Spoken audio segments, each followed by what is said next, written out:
My dear brothers and sisters, Namaskar. I am your DGK sir from Akkalkot. KSET, paper 2, English Literature, unit number 6. Hachinala. Unit number 6, English in India. 100 important concepts we are discussing here.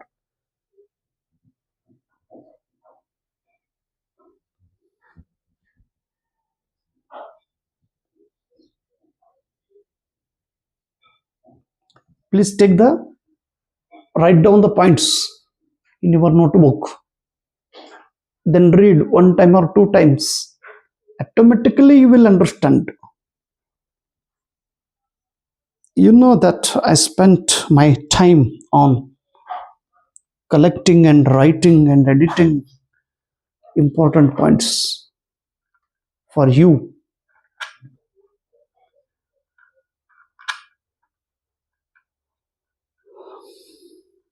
Yes.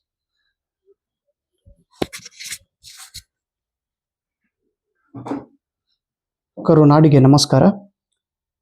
Paper 2, English Literature, Unit 6, English in India.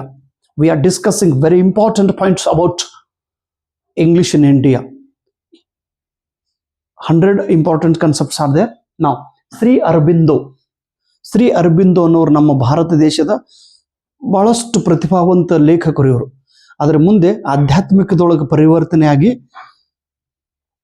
ದೇವರ ದರ್ಶನವನ್ನು ಪಡೆದಂತ ವ್ಯಕ್ತಿಗಳು ಇವರು. ಸಾವಿತ್ರಿ ಅಂತ ಒಂದು ದೊಡ್ಡ book ಅನ್ನು ಬರೆದವರು ಶ್ರೀ ಅರಬಿಂದೋ. ಇನ್ನು ಶ್ರೀ ಅರಬಿಂದೋ ಇವರು ಇಂಗ್ಲಿಷ್ ಭಾಷೆ ಬಗ್ಗೆ ಹೇಳಿದಂತ ವಾಕ್ಯ ನೋಡ್ರಿ. Shri Aurobindo side regarding the future of English in India. English ಭಾಷೆಯನ್ನು ಮುಂದೆ ನಮ್ಮ ದೇಶದೊಳಗೆ ಯಾವ ರೀತಿ ಬೆಳವಣಿಗೆ ಆಗ್ತದೆ ಅನ್ನೋದನ್ನ ಇವ್ರು ಹೇಳಿದ್ರು. ಐ ಥಿಂಕ್, ಯಾರು ಇವ್ರು ಅಂತಾರ, ಐ ಅಂದ್ರ Shri Aurobindo. I think as time goes on, time ಕಳೆದ ಹಾಗೆ people will become more and more polyglot. ಸಮಯ ಕಳೆದ ಹಾಗೆ ನಮ್ಮ ಭಾರತೀಯ ಜನರು ಬಹುಭಾಷೆಗಳನ್ನು ಕಲಿಯುವಂತ ವ್ಯಕ್ತಿಗಳಾಗುತ್ತಾರೆ. ಪಾಲಿಗ್ಲಾಟ್ ಅಂದ್ರೆ ಹೆಚ್ಚು ಹೆಚ್ಚು ಭಾಷೆಗಳು ಕಲಿಯುವಂತ ವ್ಯಕ್ತಿಗಳು. ಈಗ ನೋಡ್ರಿ, ಫಾರ್ ಎಕ್ಸಾಂಪಲ್, ನನಗೆ ಮರಾಠಿನೂ ಬರ್ತೈತಿ, ಕನ್ನಡನೂ ಬರ್ತೈತಿ, ಹಿಂದಿನೂ ಬರ್ತೈತಿ, ಇಂಗ್ಲಿಷ್ ನಿಮ್ಮಷ್ಟಿಲ್ಲ, ಸ್ವಲ್ಪ ಬರ್ತೈತಿ. ಈ ಕೋಲಾರದೊಳಗಿರೋ ಹುಡುಗರು ನೋಡ್ರಿ, ಅವ್ರಿಗೆ ತೆಲುಗುನೂ ಬರ್ತದ್ರಿ, ತಮಿಳ್ನೂ ಬರ್ತೈತಿ, ಕನ್ನಡನೂ ಬರ್ತೈತಿ. ಬೀದರ್ದ ಹುಡುಗರು, ಅವರು ಬೀದರ್ ಆಗ್ಲಿ ರಾಯಚೂರು ಸ್ಟೂಡೆಂಟ್ಸ್ ಆಗ್ಲಿ, ಅವರು ತೆಲುಗುನೂ ಮಾತಾಡ್ತಾರೆ, ಕನ್ನಡನೂ ಮಾತಾಡ್ತಾರೆ, ಹಿಂದೂ ಮಾತಾಡ್ತಿರ್ತಾರೆ. ಬಹುಭಾಷೆ, ಪಾಲಿಗ್ಲಾಟ್ ಅಂತೇಳಿ ಕರಿತೀವಿ. ಫಕ್ತ ಶಿವಮೊಗ್ಗದವರೇ ಪ್ಯೂವರ್ ಕನ್ನಡದವ್ರು ಅವ್ರು. ಪಾಪ ಅವ್ರಿಗೆ ಆದ್ರೂ ಹಿಂದಿ ಇಂಗ್ಲಿಷ್ ಬರ್ತೈತಿ ಅಲ್ರಿ. ಒಂದಕ್ಕಿಂತ ಹೆಚ್ಚು ಭಾಷೆಯನ್ನು if you know more than one language, it is known as polyglot. I think as time goes on, people will become more and more polyglot, and these mental barriers regarding Indian English will begin to disappear. ಈ statement ಅನ್ನು ಹೇಳಿದವರು Shri Aurobindo. Okay, mental barriers, ಏನೇ ಅಡೆತಡೆಗಳನ್ನ ನಾವು ದಾಟಿ ಹೆಚ್ಚು ಭಾಷೆಗಳನ್ನು ಕಲಿಯುತ್ತೇವೆ, ಇಂಗ್ಲಿಷ್ ಅನ್ನ ನಾವು ಸ್ವೀಕಾರ ಮಾಡುತ್ತೇವೆ ಅನ್ನೋ ಮಾತನ್ನ ಶ್ರೀ ಅರಬಿಂದೋ ಹೇಳಿದ್ರು. ಇನ್ನು ಟಿ ಬಿ ಮೆಕಾಲೆ ಏನು ಇಲ್ಲ ಅಂದ್ರೆ ಒಂದು 10 ಸ್ಟೇಟ್ಮೆಂಟ್ ಅದಾವ್ರಿ. ಎಲ್ಲಾ ಸ್ಟೇಟ್ಮೆಂಟ್ಗಳನ್ನ please remember it. Minutes on education ಏನ್ ಹೇಳ್ತಾರೆ, 1835 ಒಳಗೆ ಅವ್ರು ಹೇಳಿದ ವಾಕ್ಯ, it is possible to make natives of this country. It is possible to make the natives of this country. ಈ ಭಾರತ ದೇಶದ ಜನರಿಗೆ ಇದು ಮಾಡಲು ಸಾಧ್ಯವಿದೆ. ಏನು? Thoroughly good English scholars. It is possible to make natives of this country thoroughly good English scholar, and that to this end our efforts at to be directed.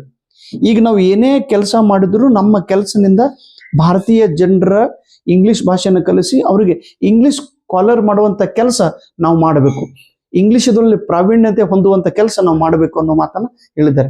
ಇದೊಂದು ನನಗೆ ಕರೆಕ್ಟ್ ಅನ್ನಿಸ್ತಾರೆ. Okay, next, the draft of new education policy 2020 ಒಳಗೆ, ಈಗೇನು national education policy 2020 ಒಳಗೆ ಇದೆ ನೋಡ್ರಿ, ಇದರಲ್ಲಿ English ಭಾಷೆಯ ಸ್ಥಾನಮಾನ ಹೇಗಿದೆ, ಇವ್ರು ಏನ್ ಹೇಳ್ತಾರೆ ನೋಡ್ರಿ. What recommends that English as a medium of instruction. We have to use English as a medium of instruction. ಮಕ್ಕಳಿಗೆ ಇಂಗ್ಲಿಷ್ ಮಾಧ್ಯಮದಲ್ಲಿ ಶಿಕ್ಷಣವನ್ನು ಕೊಡಬೇಕು. ಮಕ್ಕಳಿಗೆ ಶಿಕ್ಷಣವನ್ನ ಇಂಗ್ಲಿಷ್ ಭಾಷೆಯನ್ನು ಉಪಯೋಗ ಮಾಡಿ we have to use and teach to the student English. ಆದ್ರೆ ಕಂಪಲ್ಸರಿ ಆಗಿ ಅವ್ರು ಮಾಡಲಿಲ್ಲ. English as a medium of instruction should be option. ನೋಡ್ರಿ, should be option. Compulsory English use ಮಾಡಲೇಬೇಕು ಅಂತೇಳಿ ಹೇಳಿಲ್ಲ ಅವರು.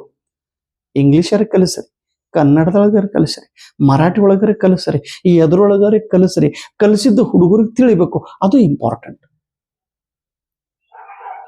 ಯೂಸ್ ಎನಿ ಅದರ್ ಲ್ಯಾಂಗ್ವೇಜ್, ಇಂಗ್ಲಿಷನ್ನೇ ಯೂಸ್ ಮಾಡಬೇಕು. NEP has not made English mandatory or compulsory. It should be option, but standard should be exposed to 3 languages. But you have to use the 3 languages. Again, mother tongue, Hindi language and English language. Okay, remember. Next, go for next question. Charles Wood, ಒಬ್ಬ British ಅಧಿಕಾರಿ, was a supporter of English in Indian school. Charles Wood, okay, Wood dispatch ಅಂತ ಕರೀತೀವಿ. Please remember, Karnataka set exam ಒಳಗೆ ಒಂದ್ಸಲ ಕೇಳಿದ್ರದು. Professor VK Gokak, ಇವ್ರು ಕರ್ನಾಟಕದವ್ರು ಅದಾರಿ, ಕನ್ನಡ ಸಾಹಿತಿಗಳು, but English ಮೇಲೆ ಪ್ರಭಾವ ಹೊಂದಿದಂತ ವ್ಯಕ್ತಿ, ಇಂಗ್ಲಿಷ್ ಪ್ರೊಫೆಸರ್ ಇದ್ರು ಅವರು. ಆಮೇಲೆ ಇಫ್ಲು ಯೂನಿವರ್ಸಿಟಿಯ ಮೊದಲನೇ ಡೈರೆಕ್ಟರ್ ಆಗಿ ಇವ್ರು ಕೆಲಸ ಮಾಡಿದ್ರು. Professor VK Gokak wrote English as an Indian literary medium.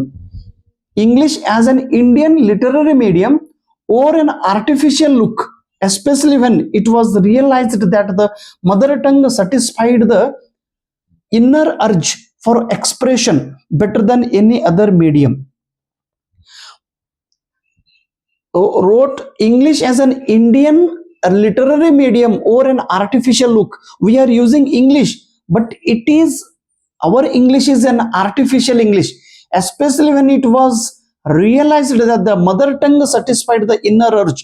ಆದ್ರೆ ಪ್ರತಿಯೊಬ್ಬರು ಮಾತೃಭಾಷೆಯಲ್ಲೇ ಶಿಕ್ಷಣವನ್ನು ಪಡೆಯುತ್ತಿದ್ದಾರೆ ಅಥವಾ ಮಾತೃಭಾಷೆಯಲ್ಲೇ ತಮ್ಮ ವಿಷಯವನ್ನು ತಿಳಿದುಕೊಳ್ಳುತ್ತಿದ್ದಾರೆ. For expression better than any other medium. Expression ಮಾಡುವ ಸಲುವಾಗಿ ಇಂಗ್ಲಿಷ್ಗಿಂತ ಮಾತೃಭಾಷೆಯನ್ನ ಇಲ್ಲಿಯ ಜನರು ಉಪಯೋಗ ಮಾಡುತ್ತಿದ್ದಾರೆ. ಬಟ್ ಓಕೆ, ನೆಕ್ಸ್ಟ್, ಇವರಿಬ್ಬರು ಜನ ಕೂಡಿ ಈ ಬುಕ್ ಅನ್ನ ಬರೆದಿದ್ದಾರೆ. Please remember, Legouis and Cazamian, ಇವರಿಬ್ಬರು ಜನ ಕೂಡಿ ಹಿಸ್ಟ್ರಿ ಆಫ್ ಇಂಗ್ಲಿಷ್ ಲಿಟ್ರೇಚರ್ ಅನ್ನೋ ಬುಕ್ ಅನ್ನ ಬರೆದಿದ್ದಾರೆ. ಈ ಬುಕ್ ಅಲ್ಲಿ ಇವರು what they said, English literature has benefited a great England. English ಭಾಷೆ, ಇಂಗ್ಲಿಷ್ ಸಾಹಿತ್ಯದಿಂದ ಇಂಗ್ಲೆಂಡ್ ಶ್ರೀಮಂತವಾಗಿದೆ. The best freight of the worth that countries had to offer. ಈ ಇಂಗ್ಲಿಷ್ ಸಾಹಿತ್ಯದಿಂದ ಇಂಗ್ಲೆಂಡು ಬೇರೆ ಬೇರೆ ದೇಶದ ಜನರಿಗೆ ಗೂಡ್ಸ್ ಅನ್ನ ಕೊಡುತ್ತಿದೆ, ಮಾಲ್ಗಳನ್ನು ಕೊಡುತ್ತಿದೆ ವಿತ್ ಹೆಲ್ಪ್ ಆಫ್ ಲ್ಯಾಂಗ್ವೇಜ್. ಈ ಭಾಷೆಯಿಂದ ನಾವು ಒಂದು ಸ್ಥಳದಿಂದ ಇನ್ನೊಂದು ಸ್ಥಳಕ್ಕೆ ಹೇಗೆ ನಾವು ಗೂಡ್ಸ್ ಅನ್ನ ಕಳಿಸ್ತೀವಿ, ಮಾಲ್ ವಾಹತೂಕ್ ಅಂತೇಳಿ ಕರಿತಿರ್ತಾರೆ. ಹಾಗ ಇಂಗ್ಲಿಷ್ ಭಾಷೆಯನ್ನು ನಾವು ಬೇರೆ ಬೇರೆ ಪ್ರಪಂಚದ ದೇಶಗಳಿಗೆ ಕಳಿಸುವ ಕೆಲಸ ಇಂಗ್ಲಿಷ್ ಮಾಡುತ್ತಿದೆ, ಇಂಗ್ಲಿಷ್ ಲಿಟ್ರೇಚರ್ ಮಾಡುತ್ತಿದೆ. Thank you so much. Remember the points, get the success. Thank you. ಅಪ್ಪ ಹೋಗಿ ಬರ್ಲಿನ ಈಗ ಎಷ್ಟು ಪ್ಲೇಟ್ ತರಲಿ?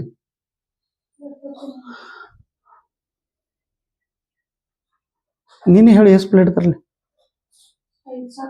5 ಪ್ಲೇಟ್ ಇಡ್ಲಿ. ಹೊಡೆದ್ರಪ್ಪ ಚಾನ್ಸ್.